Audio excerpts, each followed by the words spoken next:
चलिए आज एक विशालकाय औद्योगिक बॉयलर के अंदर झांकते हैं। इसके अंदर कुछ बहुत ही शक्तिशाली पंखे काम करते हैं और जानते हैं उनका काम समझना ठीक वैसा ही है जैसे ये समझना कि कोई औद्योगिक दैत्य सांस कैसे लेता है। तो यही सवाल है ना? आखिर इतनी बड़ी मशीन सांस कैसे लेती है? देखिए, सुनने में ये थोड़ा अजीब लग सकता है, लेकिन सच तो ये है कि बॉयलर का पूरा एयर फ्लो सिस्टम हमारे फेफड़ों की तरह ही काम करता है। हवा अंदर खींचना और धुएं को बाहर छोड़ना, ये एक लगातार चलने वाली और बहुत ही सधे हुए तरीके से होने वाली प्रक्रिया है। चलिए इसे और करीब से समझते हैं। तो इस प्रक्रिया का पहला हिस्सा है, जाहिर है, सांस लेना, मतलब हवा को बॉयलर के अंदर धकेलना। और ये काम दो अलग अलग तरह के पंखे मिलकर करते हैं ताकि बॉयलर में जो भी ईंधन है वो पूरी तरह से जल सके।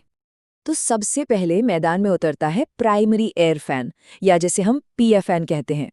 सोचिए, ये एक बहुत शक्तिशाली जेट इंजन जैसा है।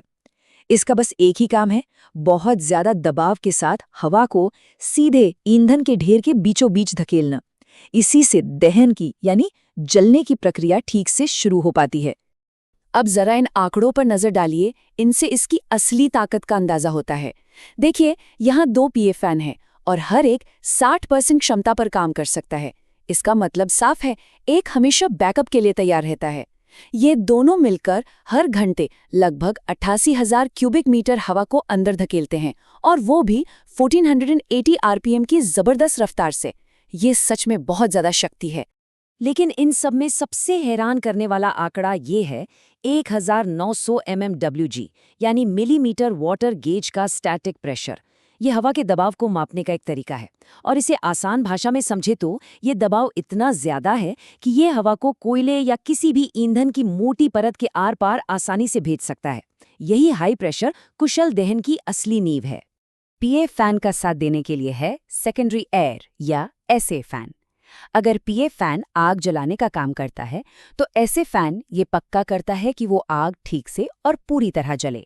ये दहन क्षेत्र के ऊपरी हिस्सों में हवा पहुंचाता है ताकि ईंधन का एक भी कण बिना जले न रह जाए। अब ऐसे फैन के स्पेसिफिकेशंस को देखिए। इसका जो फ्लो वॉल्यूम है वो पीए फैन से कम है और स्टैटिक प्रेशर भी लगभग आधा ही है। ऐसा इसलिए है क्योंकि इसका काम ईंधन के ढेर को भेदना नहीं है, बल्कि सिर्फ उन जगहों पर ऑक्सीजन पहुंचाना है जहां उसकी कमी है, और इस काम के लिए कम दबाव की ही जरूरत पड़ती है। ठीक है, तो बॉयलर ने सांस अंदर तो ले ली है, अब बारी है सांस छोड़ने की। इस प्रक्रिया में जलने के बाद जो गर्म एग्जॉस्ट गैसें बनती हैं, उन्हें सुरक्षित तरीके से बाहर निकाला जाता है। और ये बहुत ज़रूरी काम करता है इंड्यूस्ड ड्राफ्ट या आईडी फैन। ये हवा को अंदर धकेलने के बजाय एक बहुत बड़े वैक्यूम क्लीनर की तरह काम करता है। ये बॉयलर के अंदर थोड़ा सा नेगेटिव प्रेशर यानी एक खिंचाव पैदा करता है, जो सारी गर्म और जहरीली गैसों को खींचकर बाहर निकालता है और चिमनी के रास्ते ऊपर भेज देता है।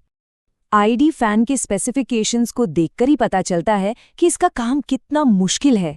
जरा ध्यान दीजिए, इसे 144 डिग्री सेल्सियस जैसे बेहद गर्म तापमान पर लगातार काम करने के लिए बनाया गया है।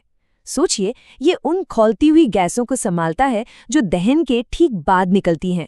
और अब जरा इसका वॉल्यूम देखिए। आईडी फैन हर घंटे 2,18,000 क्यूबिक मीटर से भी ज्यादा गैस को बाहर निकालता है।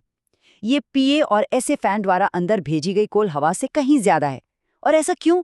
क्योंकि गर्म होने पर गैसें फैलती हैं और उन्हें बाहर निकालने के लिए ज्यादा जगह चाहिए होती हैं। तो असली कहानी क्या है? वो है प्रेशर बनाम वॉल्यूम। ये स्लाइड सांस लेने और सांस छोड़ने वाले पंखों के बीच का फर्क साफ दिखाती है। पीए फैन बना है हाई प्रेशर के लिए, यानी जोर से धक्का देने के लिए, और वहीं आईडी फैन बना है हाई वॉल्यूम के लिए, यानी बहुत ज्यादा मात्रा में गैस को बाहर खींचने के लिए। एक दबाव का माहिर है तो दूसरा मात्रा का। लेकिन ये पंखे अकेले अकेले काम नहीं करते। ये एक बहुत ही जटिल और समन्वित सिस्टम का हिस्सा हैं। बॉयलर को ठीक से चलाने के लिए हवा के अंदर आने और गैस के बाहर जाने के बीच एक बहुत ही सटीक संतुलन बनाए रखना पड़ता है। जरा भी गड़बड़ हुई और सब कुछ रुक सकता है। ये जो टेबल है, ये तीनों पंखों की पूरी कहानी एक साथ बताती है। देखिए, पीए फैन का स्टैटिक प्रेशर 1900 सबसे ज्यादा है क्योंकि उसका काम ये धक्का देना। वहीं आईडी फैन का फ्लो वॉल्यूम 2,18,000 सबसे ज्यादा है, क्योंकि उसे गर्म फैली हुई गैसों को बाहर खींचना है। और ऐसे फैन एक सपोर्टिंग रोल में इन दोनों के बीच संतुलन बनाता है। ये तीनों मिलकर एक सुर में काम करते हैं, एक सिम्फनी की तरह। लेकिन इतने जटिल सिस्टम में कभी-कभी चीजें गलत हो सकती हैं।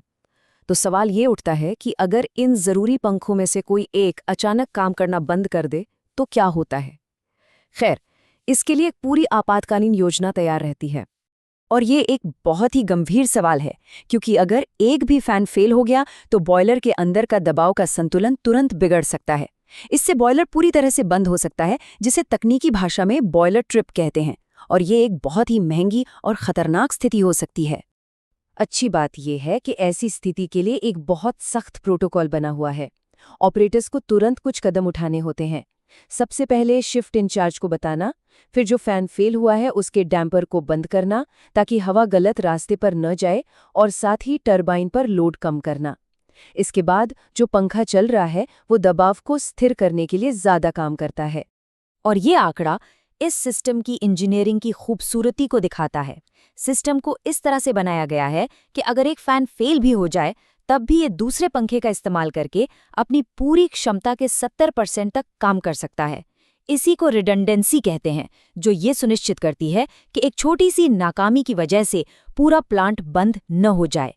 तो अंत में जब हम इस तरह की किसी औद्योगिक संरचना को देखते हैं तो हमें ये एहसास होता है कि इसकी दीवारों के पीछे ये विशाल पंखे छिपे हैं।